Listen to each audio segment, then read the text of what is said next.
Greetings to everyone. The discussion today going to be related to understanding certain keywords quite often used in the field of second language education. Dear students, second language field is very vast and dynamic. It keeps on extending its frontiers. If you want to understand the issues related to second language education, the problems and challenges we encounter in acquiring a second language, we have to look at these issues from multiple perspectives. We all know linguistic perspectives, psychological perspectives, sociocultural perspectives, so on and so forth. Also, we must understand political perspectives, which are also equally valid.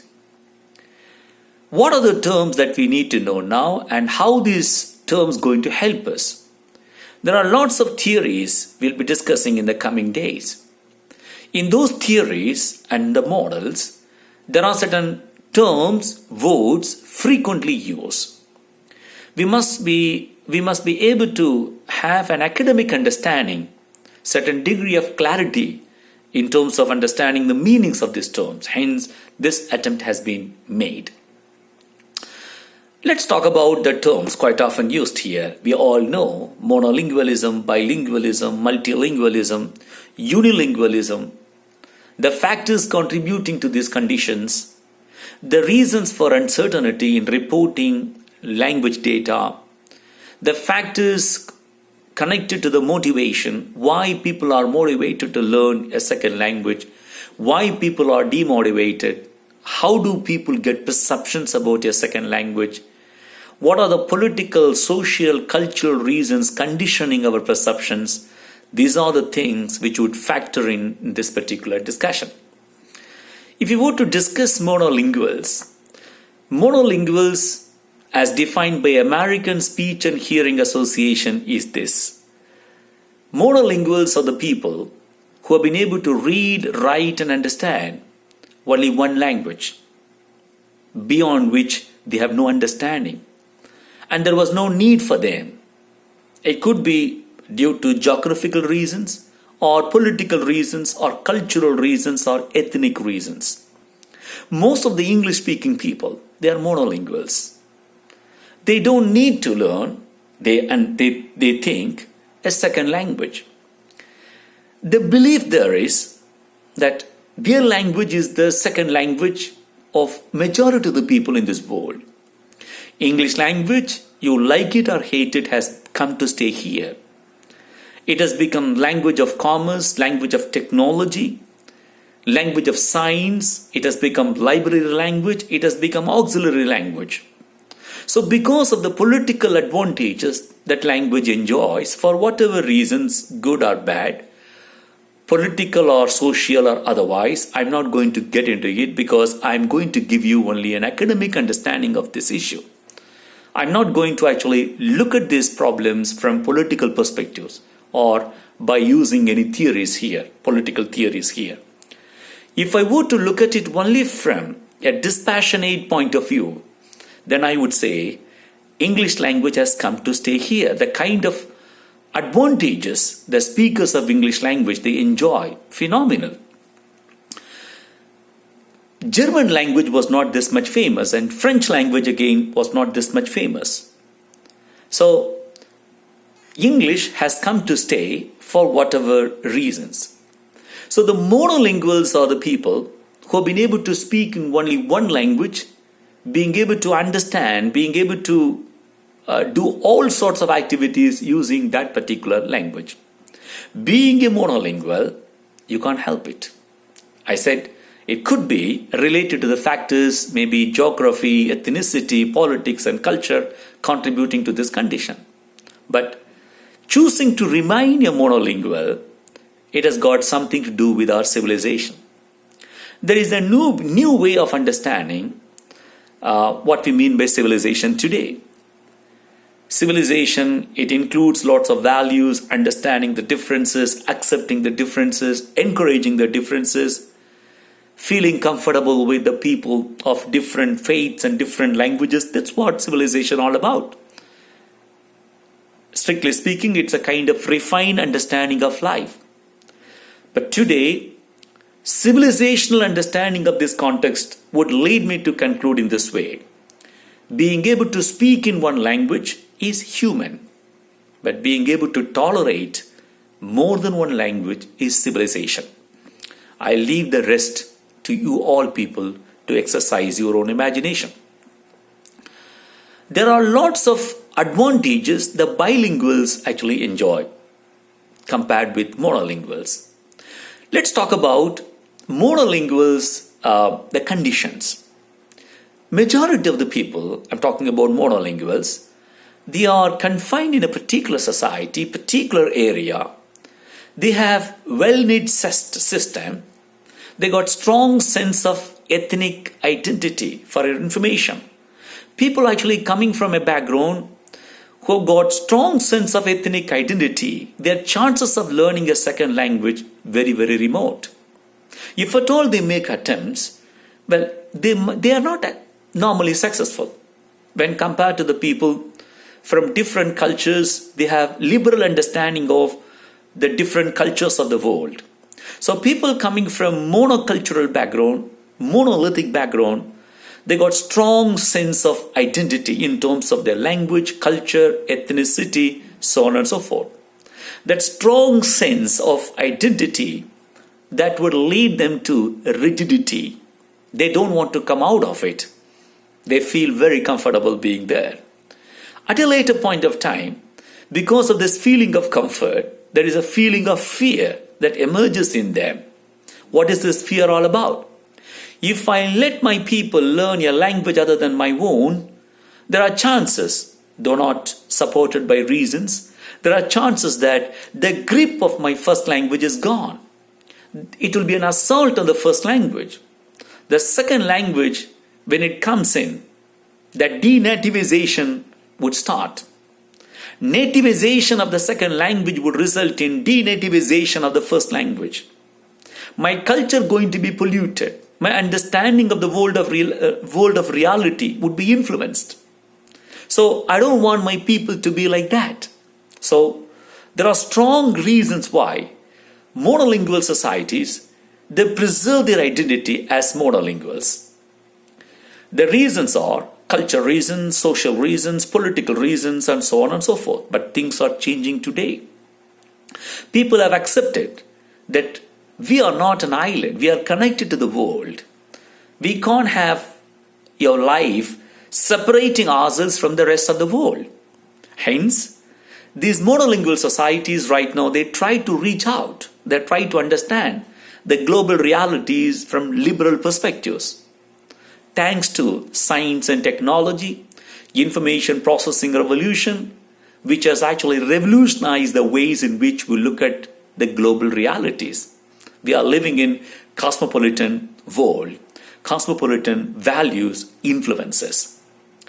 Then coming to bilinguals. Bilinguals are defined as people who have been able to speak two or more languages according to Webster's dictionary. It is not just limited to two. People who could speak more than two languages too could be called bilinguals. These bilinguals said to be having greater degree of understanding of the world of realities, greater degree of tolerance, understandably, but it is not proved. But they have got, according to research reports, mental well-being, strong sense of understanding of the global realities. They have better mental well-being compared to the monolinguals. How about their emotional well-being? They got strong sense of emotional well-being. How about their memory power? Their memory power better. And one more important thing is, these people, it has been proved by lots of researchers advanced in recent days, that people who are bilinguals, they develop a kind of sensitivity, the culture sensitivity, cross-cultural understanding of the values. They are more comfortable interacting with people of different faiths, different areas, different value systems. Variety is the spice of the world. We need to accept it in this particular context. There are people having different opinions, different ways of life. We may not agree with them, but they have their own right of existence. We have to listen to them, although we don't agree with them. If you are a bilingual, you will be democratizing your mind. You will let your mind influenced by these values of acceptance, admiration, encouragement of different faiths. You'll celebrate the differences too. Also, an important and very interesting reason why we should be actually learning a language other than our mother tongue is, if you want to delay the onset of dementia, normally people in old age, they might have this condition or encounter this condition, dementia. If you want to delay the onset of dementia, there are three things required. First, reading. Those people who keep on reading, they delay the onset of dementia. Research reports are there to prove this. The second one, coffee. And the third one, learning a second language. So, a coffee in your hand, a book in another hand, reading a book in a second language, which is certainly going to help you, not just in improving your mental well-being, ensuring emotional well-being, boosting up your memory, making you feel comfortable, looking at the world of differences. You feel very happy being connected to them. You can understand how the discourse is constructed globally, and also you'll be able to fight against this dementia. You'll be able to delay the onset of dementia. Then, who all are multilinguals? We discuss multilinguals quite frequently in 21st century context. Multilinguals are the people. They have more than two languages, but much more than that, they have liberal understanding of multicultural sensitivities. If you are living in a country wherein 3-4 languages spoken, while using a language, you will bring in a particular culture value. While using a second language, you'll be able to bring in a different kind of culture value. While using the third language, you'll be bringing in yet another kind of culture value. All these culture values will coexist, will shape your consciousness. You'll be able to improve your consciousness, your understanding of the world. And you can learn the art of crossing the borders.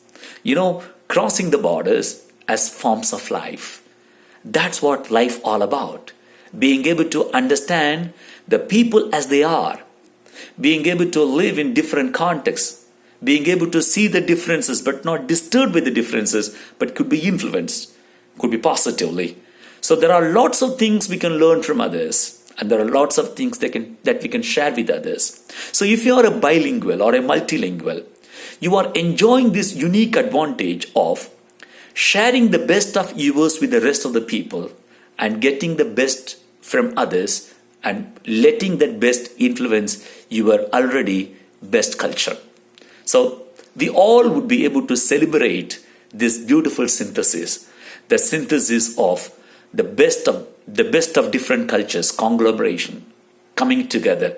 That's a great feeling you'll be enjoying.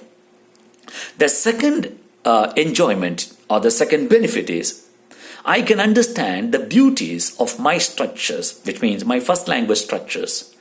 Beauties of my first language only when I look at it from a second language. I would say, and I strongly believe in it, people are being brought up in only one language context, monolinguals. They may not be able to understand the beauties of their own language in comparison with the beauties of other language. So when I read and understand many different languages, and I can understand my language in structural level, in morphological level, in syntactic level, in semantic level, this perspective only the people with bilingual background will get it. Hence, these are all the advantages bilinguals enjoy in contrast with monolinguals. There are certain conditions which influence our learning processes. There are sequential bilinguals and simultaneous bilinguals. If you are living in a particular context wherein different languages spoken, 3, 4, 5 languages spoken, think of multicultural context. Here, you will be learning many languages at the same time since your childhood. If you happen to live in a country wherein 3-4 languages spoken, and if you could learn 3-4 languages equally at the same time, this is called simultaneous multilingualism. In a country, there are so many different languages, but you learn only one language first, then second language, second, third language, third, which is called sequential multilingualism. Coming to bilingualism, if you are learning a second language after having mastered your first language, which is sequential bilingualism, if you could learn both languages at the same time, which is simultaneous bilingualism. So simultaneous sequential bilingualism or multilingualism more connected to the opportunities of learning that language that we have. Then let's talk about the reasons why the data that we have collected related to people's language preferences always subject to investigation. Whatever be the methods you apply to collect the data, still the data suffers from certain infirmities, need not be accurate. Why? For example, it happened in America. Once they conducted a survey, they wanted to collect the language preferences. For example, Afro-American vernacular English. How many people, how many students in a particular school, they have Afro-American vernacular English as first language?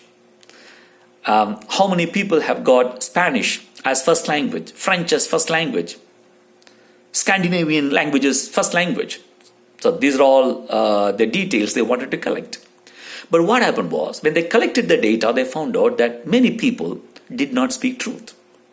Even people who are coming from a particular first language background, they might not reveal their linguistic identity, because sometimes the data collected might be used against them. The system would form opinions about the kind of people that they have there. Hence, when we collect the language data regarding preferences of the language, people may not speak truth.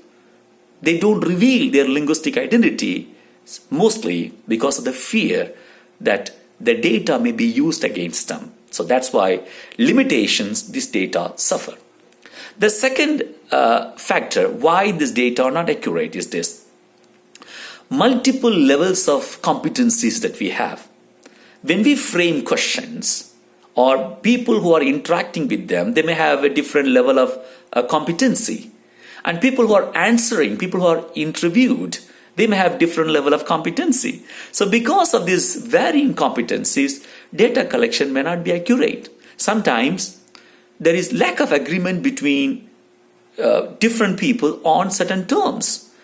The words, the terms that you're using in a particular question, the interviewed may be using or understanding the meanings in different ways. So we don't have lack of agreement. These are all three possible reasons why data collected not always authentic. Now let's talk about the motivation factors. Why are we still motivated to learn a second language?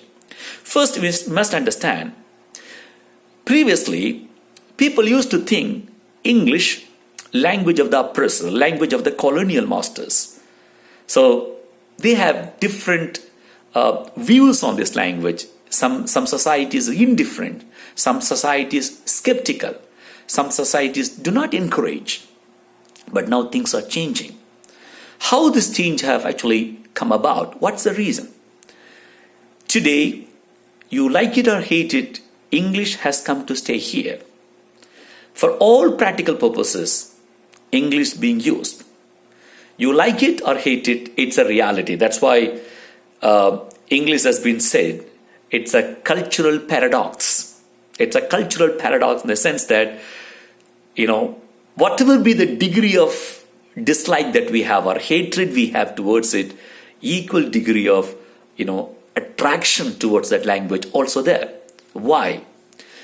There are plenty of reasons. Let's try to, list out a few reasons. Understandably, economic reason first. If I empower myself with this English language, I will be getting plenty of opportunities. I'll be able to improve the conditions of life. So economic opportunities I'm going to get, employmental opportunity I'm going to get. These are all motivating factors. Sometimes it could be because of political reasons. You are living in a country, the country ruled by English society or English government for many, many centuries. So you would find the impact of that on your education system. So because of the colonial hangover, because of that reason, whether you like it or not, you'll be forced to learn it. Sometimes you may try to migrate to settle down in some other country. English should be a motivating factor now. So education reason, employment reason, economic reason, or reasons could be political reason or social advancement, or maybe you want to improve your culture sensitivities. You want to understand the different cultures in different ways. So these are all the factors and reasons why people are motivated to learn English language. Well, in this brief discussion, we talked about certain terminologies used in the field of second language acquisition and advantages bilinguals going to enjoy.